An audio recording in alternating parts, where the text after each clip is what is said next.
split second, I had three choices in front of me. Any would clear my path to safety, and all would have rippling consequences.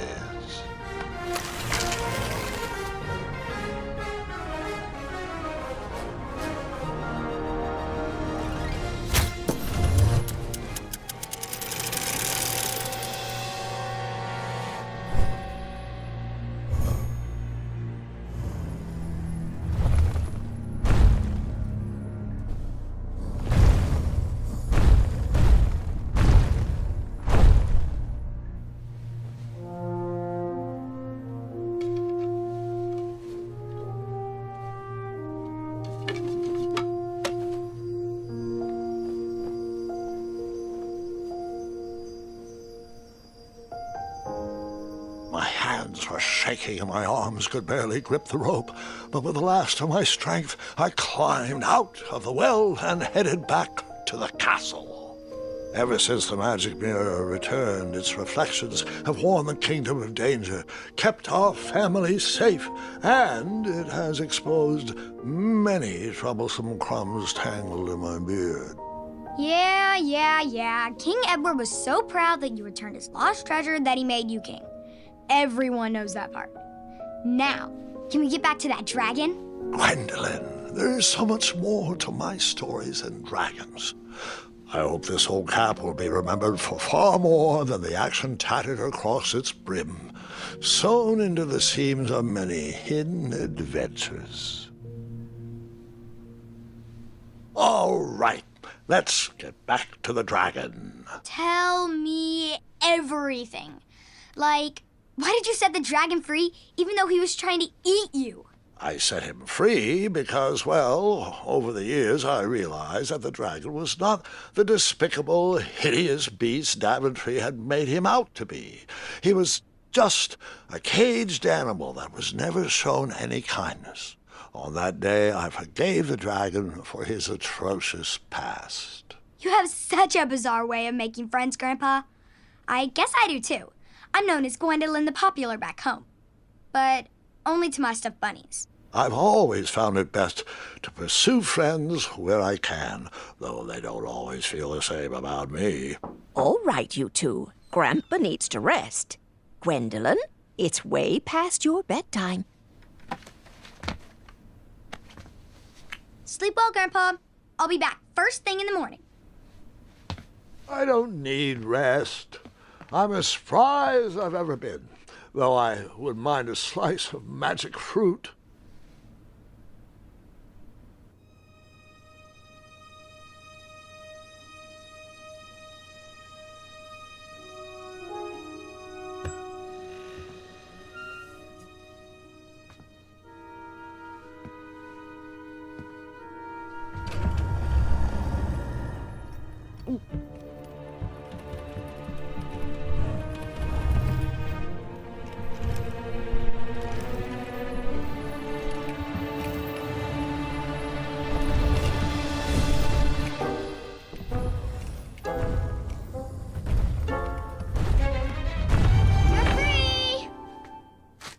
Roar!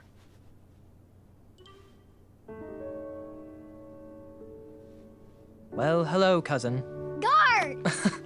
I'm glad you're finally here. He's been asking about you for days.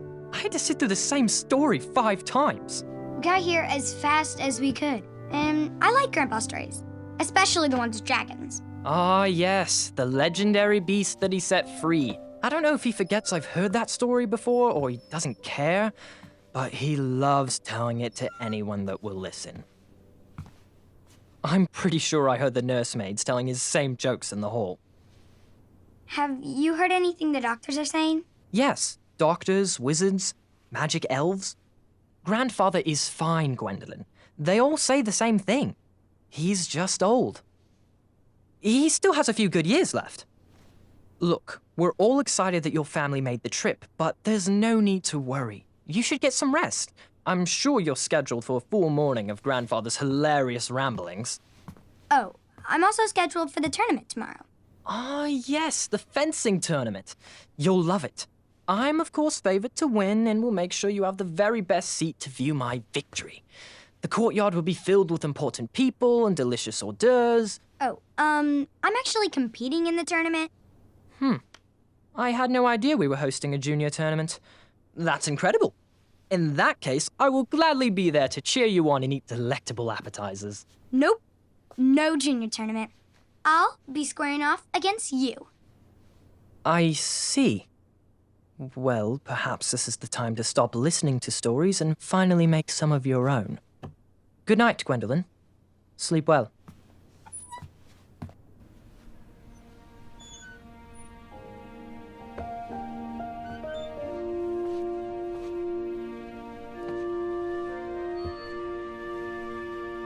Come in, Gwendolyn. You can set those on the nightstand. Grandma said to take 3 spoonfuls of each. I'll get to those. No need to fuss over me. Now let's talk about far more important issues, like that fencing tournament. I hear you're competing. Well, I signed up, but I'm not so sure anymore. Nonsense. If it's Scott you're worried about, he's no bother. After all, I only learned that you entered after he complained about it all morning. Threatened, I'm guessing. There are many ways to win a duel. I, for one, have always been fond of treating my opponents with respect.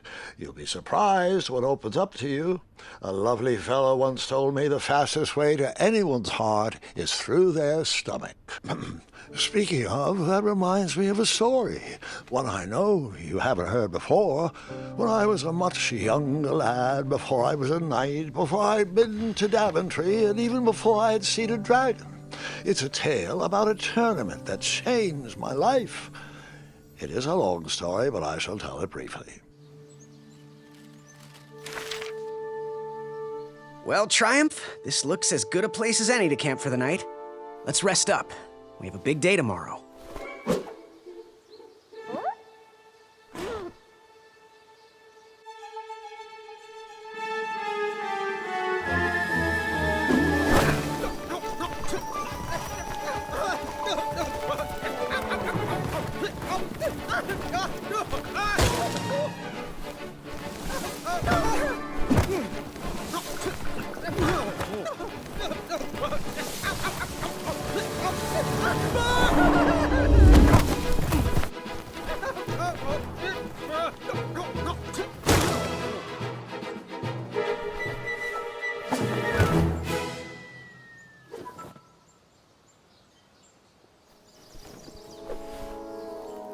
After gracefully rappelling down the cliff, I welcomed the sight of an actual road, the first sign of civilization.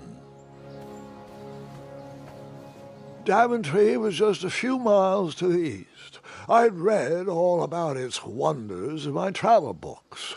I couldn't wait to check out its famous, fantastical floating island.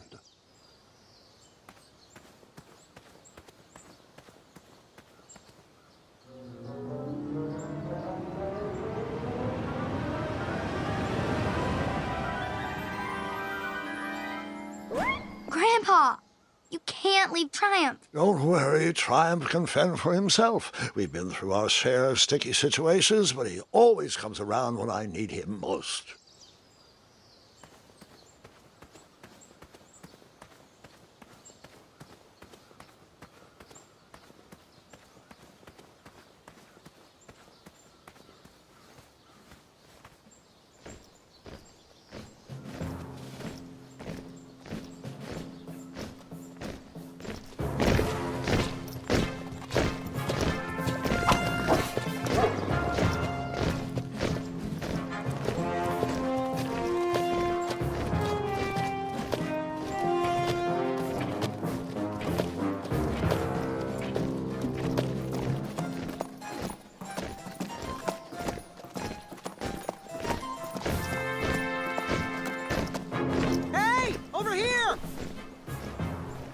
I could have sworn the Parade of Hopeful Knights was scheduled for the next day. I should have been with them. marching with triumph. It seemed my first few minutes in Daventry were off to a terrible start. So, how did you catch up with them?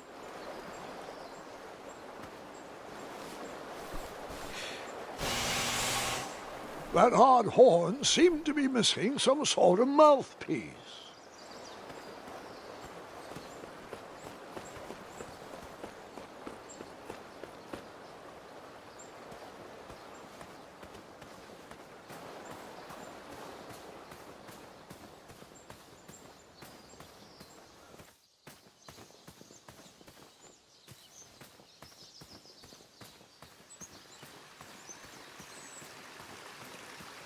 Strange tracks blazed a trail through the forest.